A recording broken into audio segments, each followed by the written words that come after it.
Voici les vidéos générées par IA en 2023 et voici celles générées en 2025. Do I exist? Does anybody know? Does anyone have an answer, or has this all just been Sora 2? Ces vidéos hyper réalistes générées par Sora sont en train d'envahir les plateformes sociales depuis quelques jours. Sora, c'est le générateur de vidéos géré par OpenAI, l'entreprise qui détient ChatGPT. Dans la deuxième version du logiciel, Sora 2, il y a désormais un réseau social, une sorte de TikTok, mais uniquement de vidéos générées par IA. L'accès à Sora 2 est pour l'instant restreint aux États-Unis et au Canada, mais ces vidéos sont en train d'inonder les autres plateformes, notamment TikTok, et avec leur lot de problèmes. C'est ce qu'on a vu avec des contenus très réalistes de Stephen Hawking, ancien physicien, montré dans des situations burlesques, Michael Jackson montré dans des réalités parallèles, ou bien Robin Williams montré dans de faux décors. Ces parodies ont d'ailleurs provoqué la colère de Zelda Williams, la fille de l'acteur, décédé en 2014. Arrêtez de m'envoyer des vidéos IA de mon père. Par pitié, arrêtez d'appeler ça le futur. Ces deepfakes, c'est-à-dire ces détournements de personnes en son et ou en image, vont beaucoup plus loin qu'avant. L'époque où Volodymyr Zelensky, au début de l'invasion russe en Ukraine en 2022, capitulait à la télé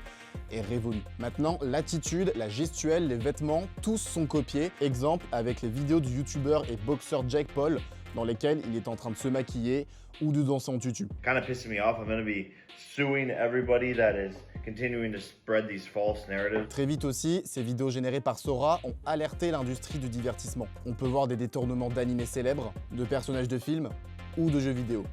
La Motion Picture Association, qui défend les intérêts des grands studios hollywoodiens, appelle même à une régulation urgente de cet outil. Depuis le lancement de Sora 2, les vidéos enfreignant les droits d'auteur de nos sociétés membres se multiplient, tant sur les plateformes d'OpenAI que sur les réseaux sociaux. Sam Altman, le PDG d'OpenAI, défend sa toute jeune création. Il précise que des améliorations sont attendues. Nous allons donner aux ayants droit un contrôle plus précis sur la génération de personnages. Une posture qu'il avait déjà adoptée lors d'une précédente polémique, celle qui concernait ChatGPT et le studio Ghibli, dont les images générées par l'IA reprenaient le style du studio d'animation japonais. Depuis son apparition, Sora 2 est devenue l'application la plus téléchargée de l'App Store américain. Elle sera par la suite déployée au niveau mondial.